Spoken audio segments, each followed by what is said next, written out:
The digital এডুকেটরে আবারও সবাইকে স্বাগত। আমি তোমাদের দর্শন বিষয় শিক্ষক অজয় স্যার চলে এসেছি আরও একটি নতুন ভিডিও নিয়ে। ইতিমধ্যেই আমি তোমাদের বুলীয় ভাষ্য ভেনচিত্র অধ্যায়টি অর্থাৎ সপ্তম অধ্যায়টি শেষ করেছি এবং আজকে শুরু করতে চলেছি নতুন অধ্যায়। সুন্দর করে কনসেপ্টগুলোকে ক্লিয়ার করে নাও যাতে তোমাদের প্রত্যেকটা প্রশ্ন অ্যাটেন্ড করতে সুবিধা হয়। যদি তোমরা কনসেপ্ট ক্লিয়ার না করো তাহলে কিন্তু সব প্রশ্ন তোমরা অ্যাটেন্ড করতে পারবে না, ঠিক আছে? তো আজকে আমি তোমাদের শুরু করতে চলেছি, দেখে নাও কোন অধ্যায়। আজকে তোমাদের শুরু করতে চলেছি, অধ্যায়ের নাম হলো সত্তাপেক্ষক। কত নম্বর অধ্যায়? অষ্টম অধ্যায়। এই সত্তাপেক্ষক অধ্যায় কিন্তু আমি আজকে শুরু করতে চলেছি তোমাদের। এই সত্তাপেক্ষক অধ্যায় থেকে আমরা যদি নাম্বার কম্বিনেশনটা দেখে নেই একবার, দেখব যে এই অধ্যায় থেকে এমসিকিউ থাকবে 3টি, এসএকিউ থাকবে হচ্ছে 2টি, বড় কোনো প্রশ্ন থাকছে না এবং টোটাল নাম্বার আমাদের পড়তে হবে 5 নাম্বার। তোমরা হয়তো ভাবছো যে এই নাম্বার ডিভিশনগুলো কেন বারবার বলে দিচ্ছি তোমাদেরকে, কেন বারবার এইগুলো মনে করিয়ে দিচ্ছি। মনে রাখবে এই নাম্বার ডিভিশন অনুযায়ী তোমাদের কিন্তু সেই অধ্যায় থেকে সেই তত নাম্বারই হবে যত নাম্বার তোমাদের বলা রয়েছে, তার বাইরে একটি নাম্বারও কিন্তু বেশি হবে না। তাই এগুলো ভালো করে মনে রাখবে যে ওই চ্যাপ্টার থেকে আমার ওই কটা প্রশ্নই হবে। তুমি যদি প্রিভিয়াস ইয়ার প্রশ্ন একটু দেখো তাহলে বুঝতে পারবে, সেখান থেকে গুনে গুনে দেখবে প্রত্যেক অধ্যায় থেকে ঠিক তত নাম্বারই রয়েছে যত নাম্বার তোমার থাকার কথা আছে সিলেবাস অনুযায়ী, ঠিক আছে? চলো শুরু করছি। আজকে আমরা এই অধ্যায় থেকে জানবো সাংকেতিক যুক্তিবিজ্ঞান কি, তারপরে আমরা জানবো সংকেত কি এবং সংকেতের গুরুত্বটা কোথায়। দেখো, সাংকেতিক যুক্তিবিজ্ঞান যাকে ইংরেজিতে বলা হয় সিম্বলিক লজিক। কি বলা হয়? সিম্বলিক। সিম্বল কথাটার মানেই হচ্ছে চিহ্ন। সিম্বল কথাটার মানে কি? চিহ্ন। বলছে যে যুক্তিবিজ্ঞানের সংকেত বা প্রতীক নিয়ে আলোচনা করে, অর্থাৎ সংকেত বা প্রতীক ব্যবহারের মাধ্যমে যুক্তিকে প্রকাশ করে এবং যুক্তির বৈধতা বিচার করে, তাকে বলা হয় সাংকেতিক বা প্রতীকী যুক্তিবিজ্ঞান, সিম্বলিক লজিক বলা হয়, ঠিক আছে? তাহলে যে যুক্তিবিজ্ঞানে কি করছে? সংকেত আর প্রতীক, চিহ্নর ব্যবহার করা হচ্ছে। কিসের ব্যবহার করা হচ্ছে? চিহ্ন। আর সেই সংকেত বা প্রতীকের মাধ্যমে কিন্তু যুক্তিকে প্রকাশ করা হবে এবং তার বৈধতা বিচার করা হবে, তাকেই বলা হবে কিন্তু সাংকেতিক যুক্তিবিজ্ঞান। মনে রাখবে, এই সাংকেতিক যুক্তিবিজ্ঞান হলো প্রাচীন বা সাবেকি যুক্তিবিজ্ঞানের পরিমার্জিত ও পরিবর্ধিত আকার। আমরা যে এতদিন যে যুক্তিবিজ্ঞান আলোচনা করছিলাম, যে যুক্তিবিজ্ঞান হচ্ছে অ্যারিস্টটলিয়ান যুক্তিবিজ্ঞান, সেই যুক্তিবিজ্ঞানের পরিমার্জিত রূপটাই হচ্ছে কিন্তু আমাদের এই সাংকেতিক যুক্তিবিজ্ঞান, পরিমার্জিত এবং পরিবর্ধিত, ঠিক আছে? সাবেকি যুক্তিবিজ্ঞানে প্রতীকের ব্যবহার খুবই সীমিত ছিল। আমরা যে অ্যারিস্টটলিয়ান লজিক যেখানে আমরা আলোচনা করে এসেছিলাম, সেখানে কিন্তু আমরা দেখেছি সেখানে কিন্তু চিহ্নের ব্যবহারটা খুবই কম ছিল। কিসের ব্যবহার কম ছিল? চিহ্নের ব্যবহার কিন্তু খুবই কম ছিল।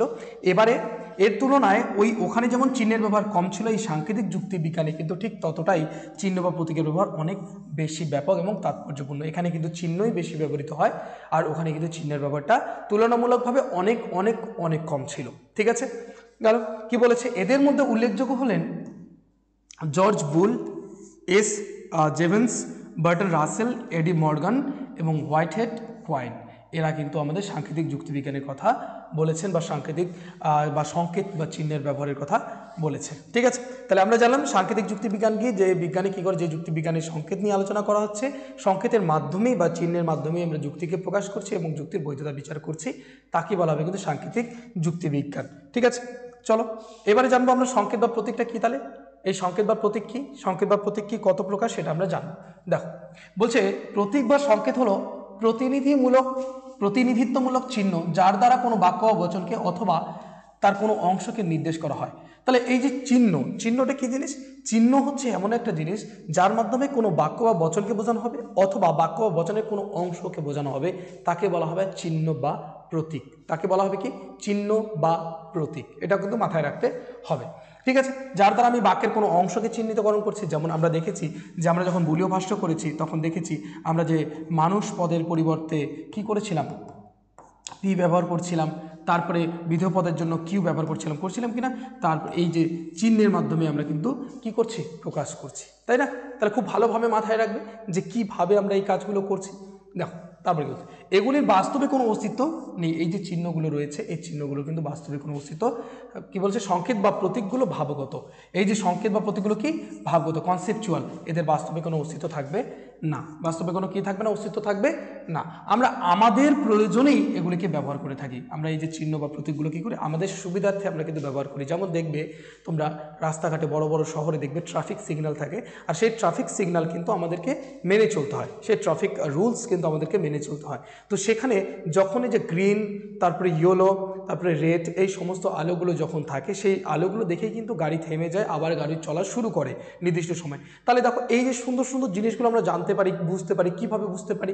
সংকেতের আকারে। এগুলো আমরা আমাদের সুবিধার্থে আমাদের মতো করে আমরা ব্যবহার করি, আমরা নিজের মতো করে। যেমন তোমরা যারা বাইক চালাও বা আমরা যারা বাইক চালাই, সেখানে কি সিগন্যাল, এই যে আমরা কি করি, ইন্ডিকেটার যে আছে, ইন্ডিকেটার সাইড লেফট রাইট যে ইন্ডিকেটারগুলো আমরা প্রোভাইড করি, যেভাবে চালাই, কিভাবে করি আমরা সেগুলোকে ইন্ডিকেট করি যে আমি বাঁ দিকে আমার গাড়িটাকে ঘোরাতে চাই, আমি ডান দিকে আমার গাড়িটাকে ঘোরাতে চাই।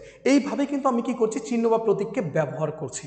ঠিক আছে, তো এখানেও সেগুলো কি, সেগুলো সবই আমার কিন্তু ভাবগত, সেগুলো আমাদের কনসেপ্টে রয়েছে। আর সেই কনসেপ্ট যখন আমি ব্যবহার করছি, তখনই অপর যে ব্যক্তি আমার পেছনে রয়েছে বা আমার গাড়ির পেছনে রয়েছে, তারাও কিন্তু সেই কনসেপ্টটাকে ফলো করছে, সেই কনসেপ্টই থাকছে। তো সেই কনসেপ্ট যখন সবার জানা থাকছে, তখন সেই আইনটাকে সবাই, সেই রুলস রেগুলেশনটাকে ফলো করছে।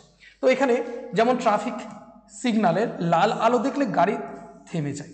যেমন আমরা দেখি, আমরা কিছুক্ষণ আগে তোমাদেরকে বললাম যে ট্রাফিক সিগন্যালে যখন আমরা লাল আলো দেখি, সঙ্গে সঙ্গে কি করে গাড়িটাকে দাঁড় করিয়ে দেওয়া হয়, সঙ্গে সঙ্গে কী করা হয়, গাড়িটাকে স্টপ করে দেওয়া হয় যে এর বাইরে এখন যাওয়া যাবে না। তারপরে দেখো, যখন সবুজ আলো দেখি, তখন গাড়িটা কি আবার চলতে শুরু করে, গাড়িটা তখন কিন্তু আবার চলতে শুরু করে। তখন সেটা কি, তার মানেটা হচ্ছে ওই ইয়েলো যে লাইট, মানে সবুজ লাইট, সেই সবুজ লাইটটা দেখলেই কিন্তু বোঝা যায় যে গাড়িটা আমাকে এখন চালাতে হবে। তো এটা কি কনসেপ্ট, এইটা আমার মাথায় রয়েছে।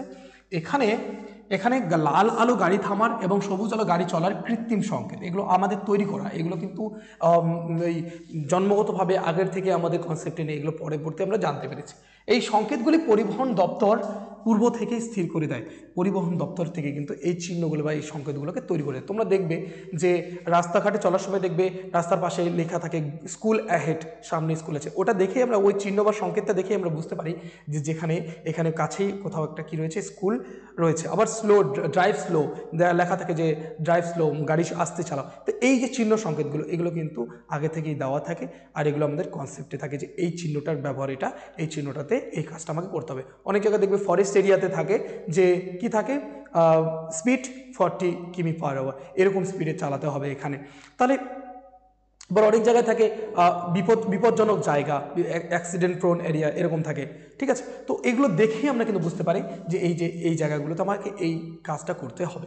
ঠিক আছে, এইসব প্রথাগতভাবে স্থির করা কৃত্রিম সংকেতকেই প্রতীক বলা হয়। এই যে আমরা আগে থেকেই ঠিক করে রেখেছি এই প্রথাগত যে চিহ্ন, এগুলোকে কৃত্রিম সংকেত, এই কৃত্রিম সংকেতগুলোকে কী বলা হয়, প্রতীক বলা হয়। এই প্রতীককে দুভাগে ভাগ করা যায়। প্রতীককে কত ভাগে ভাগ করা যায়? দুভাগে ভাগ করা যায়। একটা হচ্ছে শাব্দিক প্রতীক, আর একটা হচ্ছে অশাব্দিক প্রতীক। প্রতীক কত প্রকার? প্রতীক বা চিহ্ন হচ্ছে দু প্রকার, একটা হচ্ছে শাব্দিক প্রতীক আর একটা হচ্ছে অশাব্দিক প্রতীক। এটা কিন্তু মাথায় রাখবে। ঠিক আছে, যদিও এখান থেকে তোমাদের কিন্তু সেরকম কোনো প্রশ্ন আসবে না, কিন্তু তবু আমি এগুলো দিয়েছি বোঝার জন্য, যাতে তোমরা শুরুটা যদি না বোঝো, একটা অধ্যায়ের যদি ভালো করে কনসেপ্ট ক্লিয়ার না থাকে, পরবর্তীতে তোমাদের বড় ক্লাসে নানান অসুবিধা হতে পারে। সেই জন্য তোমাদের একদম প্রত্যেকটা জিনিস ধরে ধরে করানো। তো এবারে আমরা যেমন শাব্দিক প্রতীক, যখন আমরা বিভিন্ন বস্তু বা ক্রিয়াকে বোঝানোর চেষ্টা করি, তখন বিভিন্ন প্রকার শব্দ প্রতীক বা সংকেত হিসেবে কাজ করে। কি করছে? যখন আমরা কোনো বস্তু বা ক্রিয়াকে, কাজ করাকে বোঝানোর চেষ্টা করি, তখন আমরা কী করি, বিভিন্ন প্রকার শব্দ প্রতীক বা সংকেত হিসেবে কাজ করে। বিভিন্ন শব্দ কী করে, বিভিন্ন প্রকার শব্দ প্রতীক বা চিহ্ন হিসেবে কাজ করে। যেমন একটি প্রাণীকে, আমি যখন একটা প্রাণীকে দেখে যখন বলি যে এটি একটি বিড়াল, তাহলে দেখো এই যে বিড়াল কথাটি, আমি যখন এই যে আমার সামনে চেয়ার রয়েছে, আমি চেয়ারকে দেখে বলছি এটি একটি চেয়ার, তখন কি হচ্ছে বলতো, এই যে চেয়ার বা বিড়াল শব্দটি কী হচ্ছে, একটি বিশেষ শ্রেণীর প্রাণীকে বোঝাবার সংকেত হিসেবে কাজ করছে। তখন এই যে চেয়ার শব্দটা একটা বিশেষ শ্রেণীকে বোঝাচ্ছে, তখন চেয়ার শব্দটা কী করছে, একটা বিশেষ শ্রেণীকে বোঝাচ্ছে, চেয়ার শ্রেণীর অন্তর্গত সদস্যদের মধ্যে কোনো একটাকে বোঝাচ্ছে। আমার সামনের মধ্যে রয়েছে বেঞ্চ, ঠিক আছে, সেই বেঞ্চের মধ্যে যখন আমি বলছি এটা বেঞ্চ, তখন কি হচ্ছে, সেই বেঞ্চ শব্দটা দিয়ে কিন্তু আমার সামনের যে বস্তু, এক ধরনের বস্তুকে, একটা শ্রেণীর বস্তুকে কিন্তু বোঝানো হচ্ছে। ঠিক আছে, তেমনি চেয়ার, টেবিল, পুস্তক, সততা, নিষ্ঠুরতা প্রভৃতি শব্দ কিন্তু প্রতীক হিসেবে গণ্য হয়। এগুলি হলো শাব্দিক প্রতীক। তাহলে শব্দের মাধ্যমে যে প্রতীকটাকে ব্যবহার করছি সেটাকে বলা হয় শাব্দিক প্রতীক, যেটাকে শব্দের মাধ্যমে প্রকাশ করতে পারছি। এটি একটি চেয়ার, এটি একটি গরু, এটি একটি ছাগল, এটি একটি বেঞ্চ, এটি একটি কলম, এটি একটি ডিজিটাল বোর্ড। তাহলে এগুলোকে বলা হয় শাব্দিক প্রতীক। কি প্রতীক বলা হয়? এগুলোকে শাব্দিক প্রতীক বলা হয়। ঠিক আছে, এবারে আমরা দেখব অশাব্দিক প্রতীক। কি দেখব? অশাব্দিক প্রতীক, যে অশাব্দিক প্রতীকগুলো কি কি। তাহলে অশাব্দিক প্রতীক শব্দ নয়, অথচ প্রতীক এমন যে সংকেত, তাকেই বলা হয় অশাব্দিক প্রতীক। এমন একটা সংকেত যেটাকে শব্দে আমরা প্রকাশ করি না, যে সংকেতটাকে কি করি না, আমরা শব্দে প্রকাশ করি না। অর্থাৎ শব্দ ছাড়া অন্য সব প্রতীককে অশাব্দিক প্রতীক বলে। শব্দের মাধ্যমে আমি যেগুলো করছি সেগুলো বাদে আর যত প্রতীক রয়েছে সবগুলো হচ্ছে অশাব্দিক প্রতীক। যেগুলোকে শব্দ দিয়ে প্রকাশ করি সেগুলো শাব্দিক, আর যেগুলো শব্দ বাদে বাকি যত প্রতীক রয়েছে সবগুলোই হচ্ছে কি বলে তোমাদের অশাব্দিক প্রতীক। যেমন ইংরেজি বর্ণমালার বিভিন্ন A B C D P Q R S কিংবা বাংলা বর্ণমালার ক খ গ ঘ প ফ ভ প্রভৃতি বর্ণ হলো কিন্তু অশাব্দিক প্রতীক। অনুরূপভাবে গণিতে কী রয়েছে? যোগ বিয়োগ গুণ ভাগ। এই যে আমরা কোনো একটা অঙ্কে যখন 2+2 থাকে তখন আমি এই চিহ্নটা দেখেই বুঝে যাই যে এটা আমাকে ইকুয়াল টু কত লিখতে হবে? 4।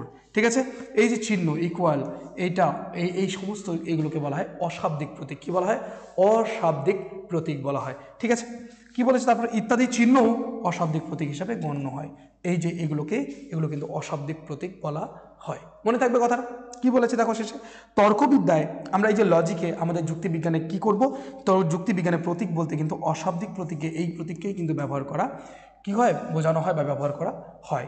কাজেই সাংকেতিক যুক্তিবিজ্ঞানে প্রতীক হিসাবে কি বলা হচ্ছে? শব্দের পরিবর্তে বর্ণ এবং চিহ্ন ব্যবহৃত হয়। এখানে বর্ণ বা চিহ্নটাকে কিন্তু বেশি প্রেফার করা হয়। এখানে শব্দের তুলনায় বর্ণ বা শব্দকে বেশি গুরুত্ব দেওয়া হয়।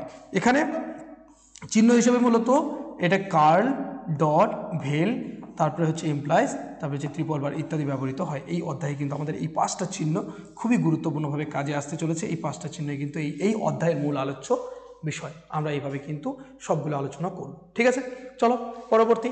এই সংকেতের তাহলে গুরুত্বটা কি? এই সংকেত আমরা জানলাম 2 প্রকার। এই সংকেতের গুরুত্বটা কি? এই সংকেতটা আমরা কেন ব্যবহার করব, কেনই বা আমরা সংকেতটাকে জানব? বলছে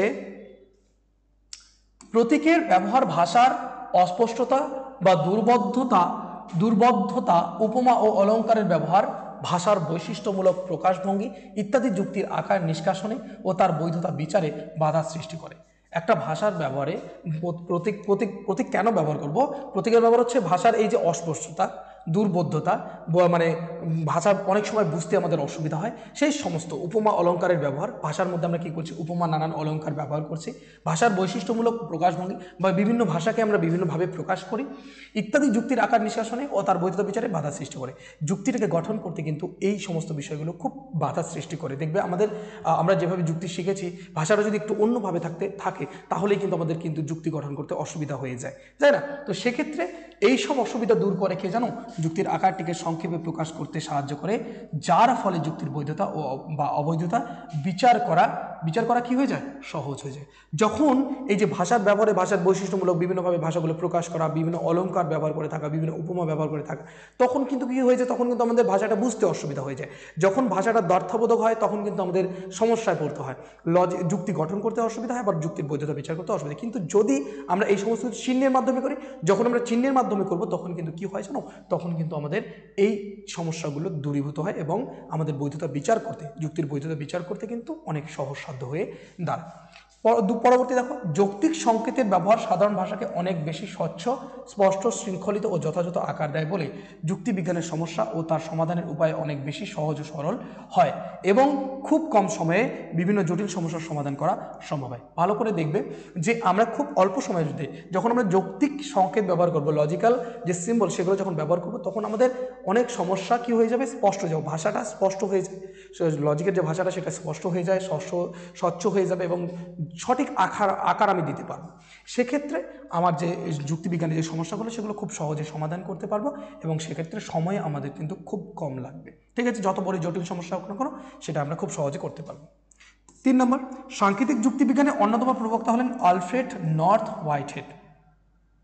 হোয়াইটহেডের ভাষায় প্রতীক বা সংকেত এর সাহায্যে আমরা যুক্তির বিভিন্ন ধাপগুলো এত দ্রুত সহজে অতিক্রম করতে পারি যেন মনে হয় শুধু যন্ত্রের মতোই চোখ কাজ করে যাচ্ছে, মগজের কোনো দরকারই হচ্ছে না। তাহলে দেখো এখানে সুন্দর একটা কথা বলছে যে যুক্তিবিজ্ঞানের অন্যতম প্রবক্তা, সাংকেতিক যুক্তিবিজ্ঞান, এই সাংকেতিক যুক্তিবিজ্ঞানের অন্যতম প্রবক্তা হলেন হোয়াইটহেড।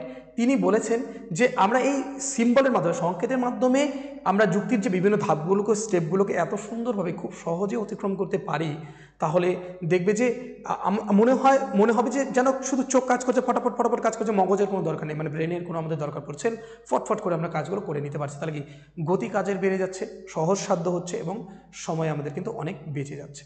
তারপরে দেখো, তারপরে কি বলেছে? আবার রাসেল বলেছেন, রাসেলের মতে সাধারণ ভাষা তর্কবিজ্ঞানের পক্ষে ঠিক যথাযথ নয়। সাধারণ যে ভাষা সেই ভাষা কিন্তু তর্কবিজ্ঞানের পক্ষে যথাযথ সঠিক নয়। এই ভাষার মাধ্যমে সেই কারণে তর্কবিজ্ঞানে সঠিক পথও পাওয়া যায় না, এই সাধারণ ভাষার মাধ্যমে কিন্তু আমরা যুক্তিবিজ্ঞানে কিন্তু সঠিক জায়গা সঠিক আমরা কিন্তু সমাধান পাই না। তর্কবিজ্ঞানে এই সঠিক যথাযথ এবং আরও বিশ্লেষণাত্মক আলোচনার জন্য যুক্তিবিজ্ঞানের সংকেতের ব্যবহার অবশ্যই প্রয়োজনীয়।